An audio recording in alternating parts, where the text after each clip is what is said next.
Welcome, dear viewer. It is time for the United States of Europe. This week, our special guest is Irene, Hemelaar, a very important representative of Europe and the Netherlands to the United Nations CSW conference. And hi, it's me again, Greg Shapiro, the American Netherlander, giving the EU the respect they deserve by making fun of them just like everyone else.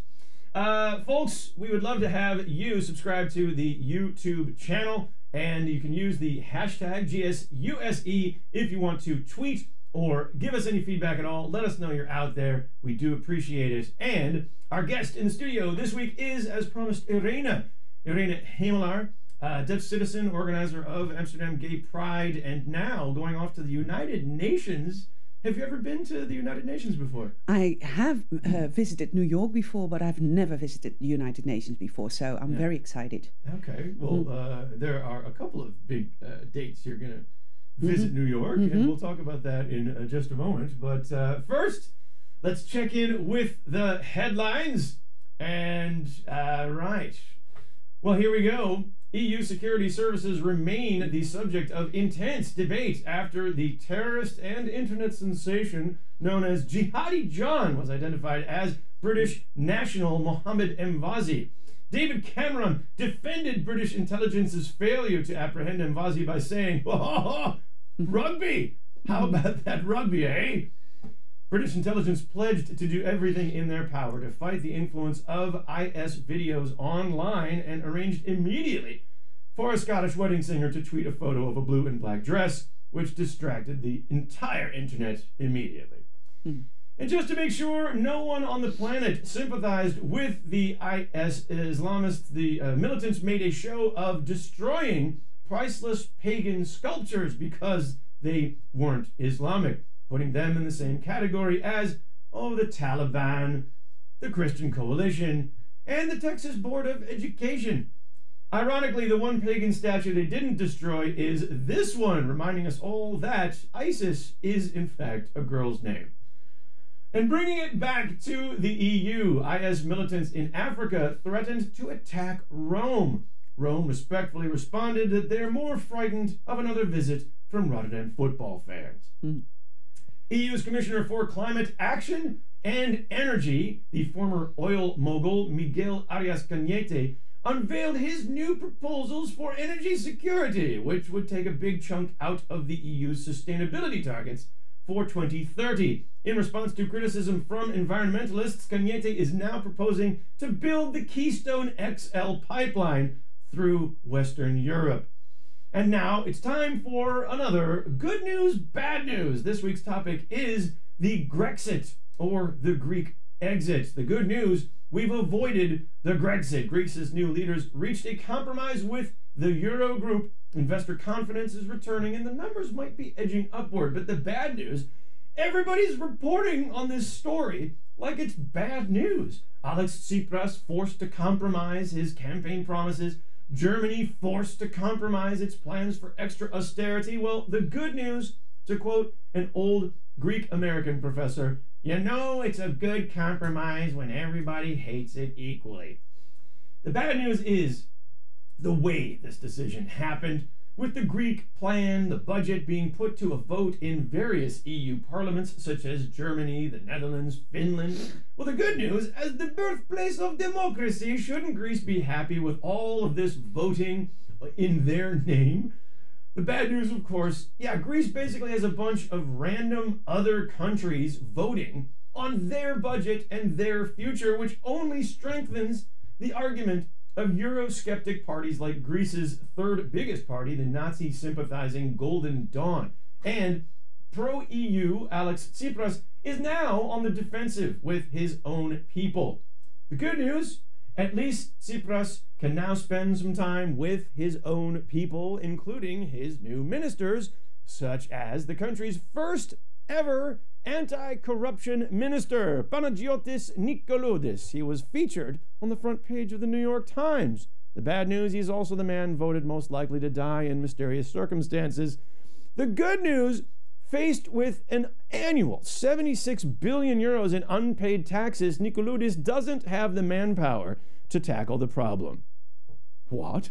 Why is that good news? Well, it's because that's the one government ministry where the Greeks can start hiring again with no trouble from the Euro group. Say hello to your new jobs in the Greek anti-corruption ministry. The bad news, there's still billions of euros that Tsipras can't get his hands on as long as the Greek Orthodox Church is tax exempt, as long as Greek oligarchs keep parking their money in Switzerland, and as long as the pension system pays government workers to retire at about age 50. The good news, Greece is not the only place where state pensions are bankrupting the country. Cut to the United States. The bad news, city by city, state by state, no one has the money for the growing pension payouts to retired government workers who are, thank goodness, living longer than ever, including pencil pushers all the way to police departments. And no one is talking about it until now. The good news, New Jersey Governor Chris Christie, otherwise a reprehensible fellow, submitted a budget daring to take on the powerful unions that protect the unpayable pension plans. The bad news, given this example of actual leadership, America has declared him unfit to run for president, and he's basically been ousted as a Republican candidate for 2016. The good news, Chris Christie, there might just be a position open for you in Greece. Say hello to Chris Christopoulos. And stay tuned. This week we will be talking about the UN Commission on the Status of Women and the Dutch representative. We're going to take a short break to cut away to a totally different EU country, Denmark, with our headlines correspondent Klaus Reis. Klaus. The headlines. Well, I've been reading some of the headlines coming out of Denmark, but maybe, yeah, you're there. What's in the headlines right now? Well, I think as the whole world knows, there was this terror attack in Copenhagen about 2 weeks ago. So one of the headlines is the reactions after the terror attack. And you probably know that in Oslo, the Muslims, they formed a human peace ring around the Jewish synagogue just to show their compassion. And in Denmark, the Muslims wanted to do the same at the Jewish synagogue here in Copenhagen. Yeah. Just to make another peace, a ring of peace, but they were not allowed to do that for the police because they were afraid that there were going to be another terrorist attack. So instead, they formed a peace circle this Friday at the town hall square, like the center square of Copenhagen. It's difficult to, of course, the media, they wanted to make a story out of it, but there was not much of a story in it. And then the overmayor of Copenhagen, called Frank Jensen, he had a comment to the Ring of Peace, which I think is quite obvious. He said, so I quote him, he said that the peace ring should be a symbol of peace, not fighting. So I think that lies in the name, that when you call it a peace ring, it's a ring of peace. What else is in the news? There's going to be an election in this year in Denmark. We don't know when it's going to be, but the parties are starting to make campaigns, and the biggest party we have in Denmark is called Venstre. They have made a campaign today. They just published the press release for it today, that they're going to put focus on all the unemployment benefits that families with children, they get. So we pay that much tax, so the people like us who are working, we pay that much tax. Yeah. So people who are unemployed can have a good life, and that's why we are the happiest nation in the world. Exactly. That's a great place to end. We are all slightly a bit happy. People who are earning a lot of money, they are okay, a bit happy, but the people who are unemployed, they're very happy also. So that's a well, Klaus Reis, thank you very much. And once you get some more headlines, we'll check back in. All right. Okay. Irene Hemelaar, Hi. Hi, Let's Greg. talk about you. I got to know you originally as a singer. You've come from music, from organizing, but now you're involved in Amsterdam Gay Pride. Now you're on your way to the United Nations. How did you get started in organizing and representing? Well, approximately 10 years ago, I started to being sort of an activist, making lesbian women visible within the Amsterdam community. There wasn't anything happening for women at Amsterdam Gay Pride. So that's when I joined the board of the then organizers of Amsterdam Gay Pride. Okay, how old is Amsterdam Gay Pride now? Well, we are celebrating this year the 20th edition of Amsterdam Pride. Right, and I've been here indeed for about 20 years. So to me, it's always been here. But it's always been your celebration, in fact. Guess so. Yes, I guess so. But it did start out, I would say, as a very rather macho affair. Yes, indeed, and why not? It were men who started the festivities in Amsterdam. Yeah. And at one point, women who were part of it but weren't visible. Right. Joined, and I joined in 2008. Okay. And with a large group of women who helped organizing the Gay Games in 1989. Right. 1998, sorry. Okay, the Gay Games.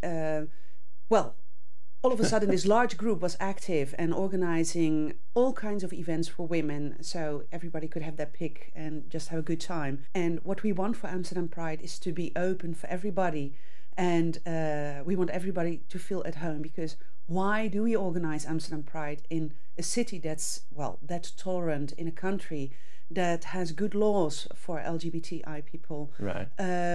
Among lesbian, gay, and bisexual youngsters, right? They want to commit suicide because of their sexual orientation. Still in the Netherlands, 5 times more than heterosexual youngsters are thinking about.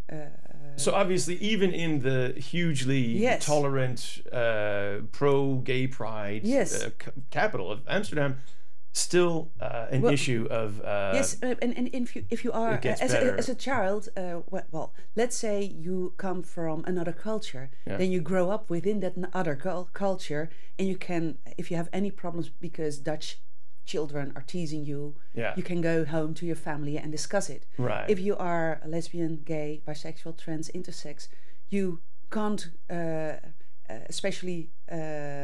you can't go home and discuss these feelings, because maybe you've heard your mother make a stupid remark on homosexuals and you are just afraid. Now, we've mentioned a number of different acronyms here. Let's just clear some things up for terminology. CSW, the Commission for the Status of Women, and LGBTI, we're going to get back to that and clear that up in just a moment. But there's a video, I believe, that we were looking at earlier that might help give some background. Let's take a quick look. You'll need a new passport.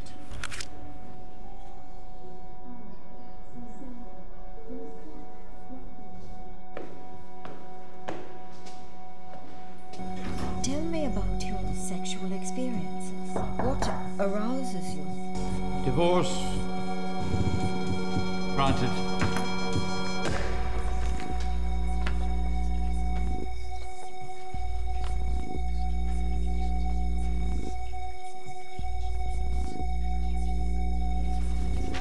Also need proof of sterilization.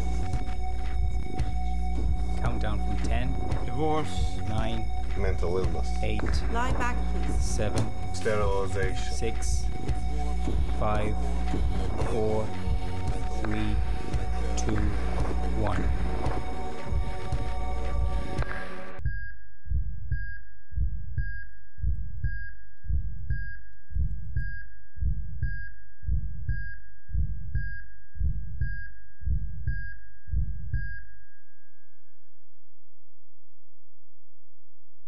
So, a very powerful statement at the end there. 34 countries in Europe. How are we counting? That's a lot of countries in Europe. And is that Eurovision version of Europe? I'm afraid so. Yeah.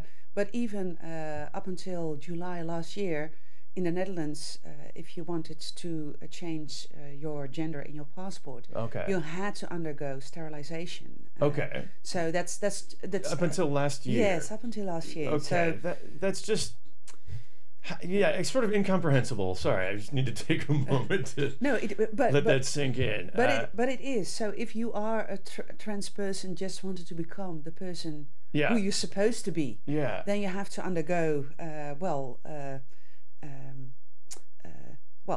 all these sorts of questions, mental illness. Right. If you in many countries you can't be married as a same-sex couple, so you have to divorce.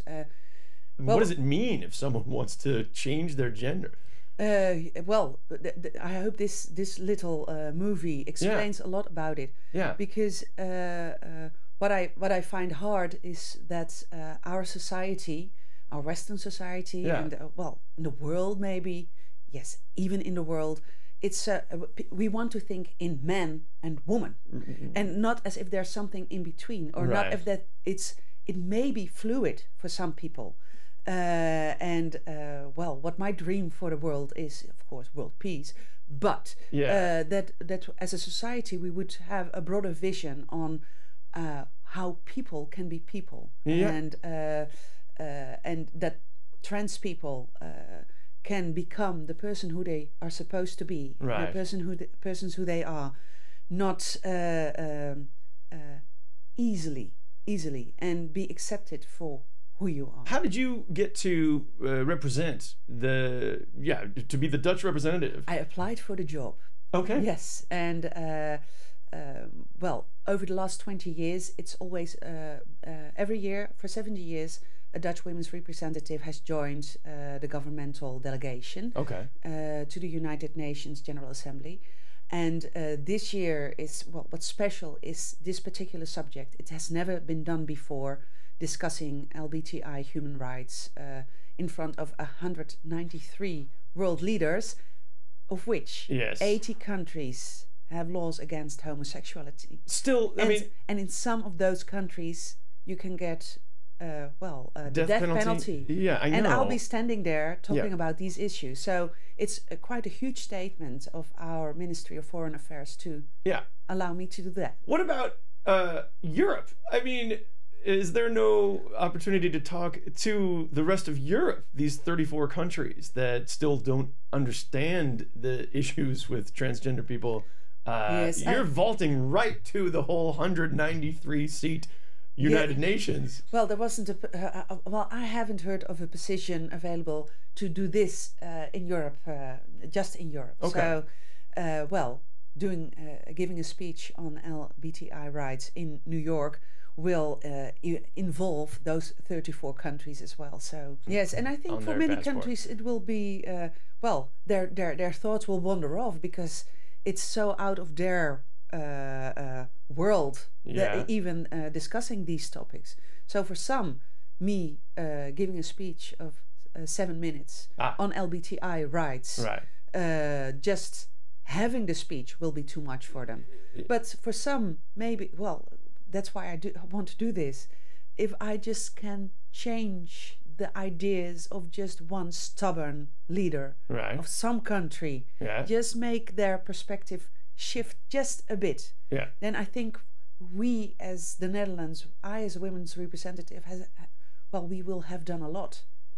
You can bring it all back to just one thing. Human rights. People have the right to be who they are and to love whomever they wish to love.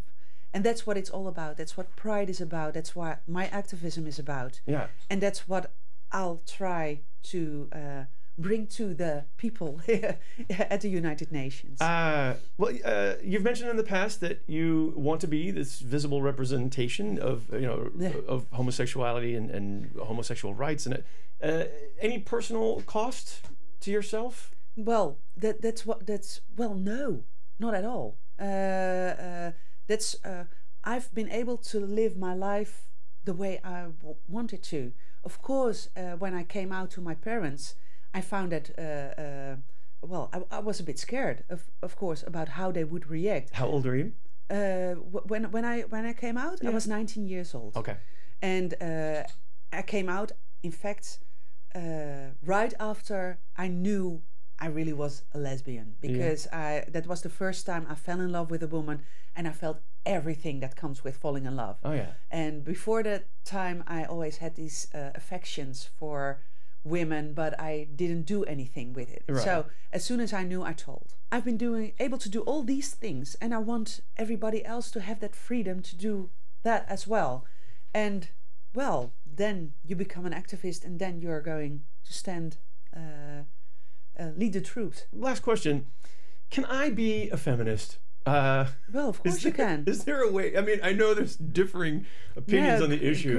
Greg, of course. We can't do our own emancipation all by ourselves. We need our straight allies. Oh, good. And so I'm afraid I don't want to take the name feminist as like the only thing that women have claimed for themselves. And then here's a man saying like, oh yeah, I want that too.